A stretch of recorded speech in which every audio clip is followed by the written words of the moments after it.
Daddy Markiplier recently came out with this new show, Edge of Sleep, and it's this mini series that premiered on Amazon. Like immediately, it had all 6 episodes available. I want to preface this by saying that obviously, I have no issues with Markiplier. I think he's probably one of the only good YouTubers left, and he really kind of embodied a generation.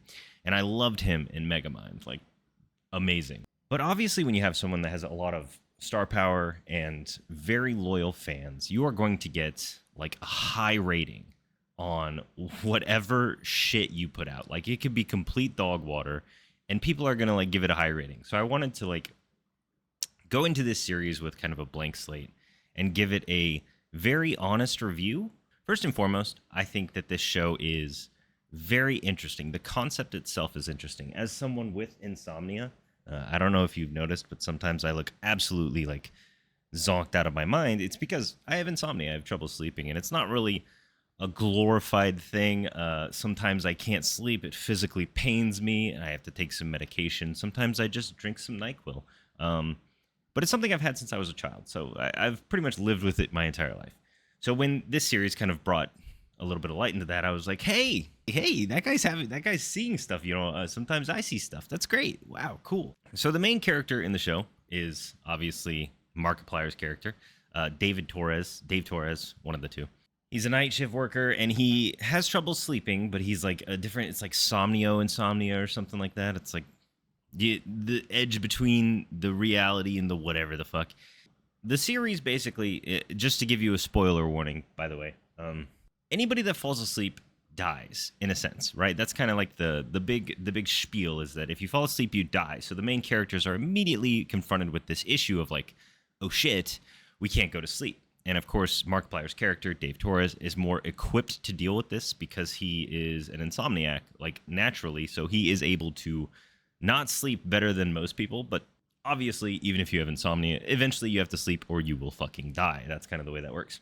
The Edge of Sleep it has what is a very base, like interesting concept. Like the concept idea of this, if you fall asleep, you die, is interesting.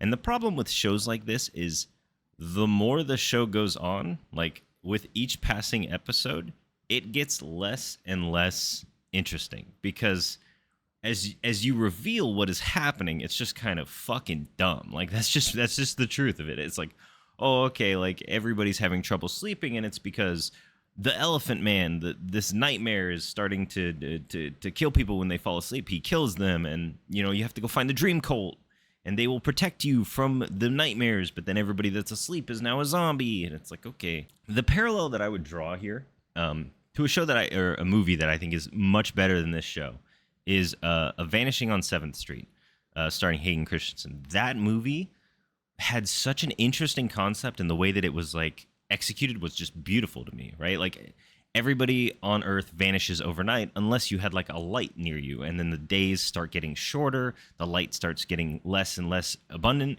and the shadows come alive, and they're just kind of taking people. And then they connected it to like the old Croatoan like myth, like, but obviously it's just a myth, but they kind of connected it like, oh, this is what happened to them. This weird shadowy darkness took them, and if you don't have light, it takes you too.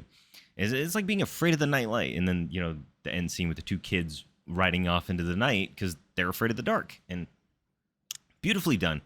The Edge of Sleep is not beautifully done.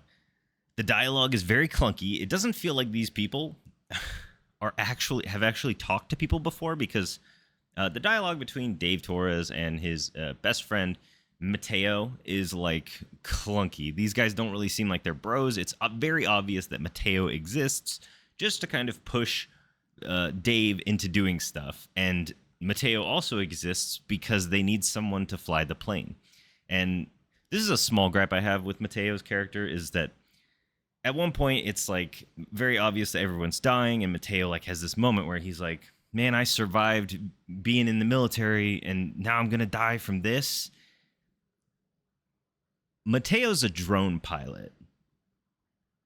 I don't know if you know this, but drone pilots aren't necessarily like in the danger, right? Like when I was in the military, I was an infantryman. The infantrymen are like on the ground right there. The drone pilot is very far away, usually pretty safe. So Matteo, this is just another instance of people not really knowing how to write military characters, because military characters are kind of difficult if you've never fucking been in the military and you've never talked to someone that's been in the military. You're just like, oh, okay, well, I want someone that knows how to shoot guns, so I'm going to make them be in the military. I want someone that knows how to fly planes, so I'm going to make them be a pilot, et cetera, et cetera. You just kind of check a box, really. There's like this weird moment with like the nurse character, or whatever she is, I think it's Linda. Linda and Matteo kind of like get into this brief argument, and it's fucking weird. And you can say, these people have like been awake for like 37 hours. They're having weird conversations. It's like, okay. But, I've been awake for that long before. I do that quite a bit. It's not like that, but at some point you do start acting a little wonky. And I think it was the either the last episode or the second to last episode where they have like some delusional sequence of them like wandering and like you can't really tell what's real and what's not. That was a complete fucking mess. Like, it just, the cinematography, everything about that, the direction of the episode was a mess. It was terrible. I just can't get around that. Now let me clarify again. Like the first episode, the second episode, like I was like, this is chalking up to be a very good fucking show.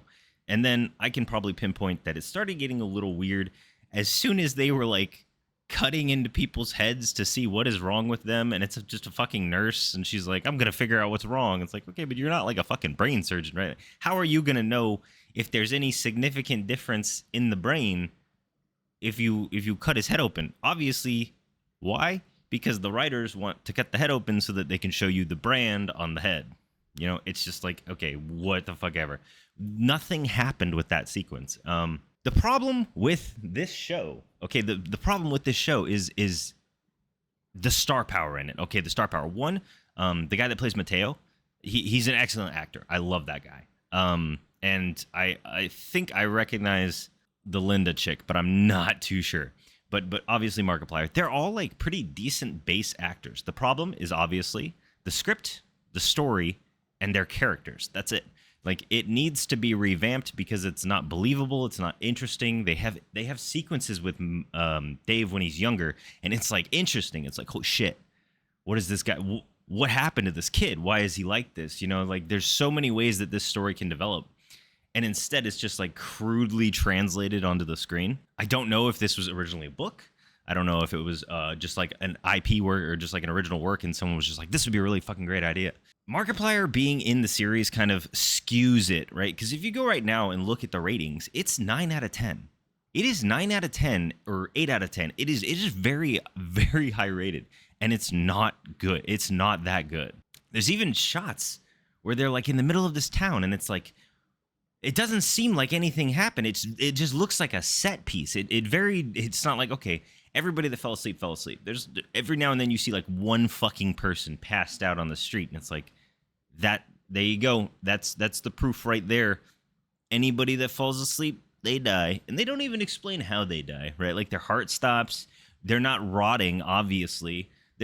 What is happening now that they're dead? Because they've been dead for over like 60 hours and they all look totally fine. It just doesn't, a dream warrior, like what's Markiplier going to do? He's going to fucking unsheath his sword and venture into the dream to kill the nightmare, and that saves the world. Like that right there is a stupid fucking idea. I'm sorry, but it's like Freddy, but worse. It's just, again, first 2 episodes pretty good, and then after that it kind of went off the rails. But since Markiplier's in the movie, it's getting a lot of high ratings. I just don't think it deserves that high of a rating. And again, I love Markiplier. He's a great fucking content creator and a pretty decent actor. But this series is just not good.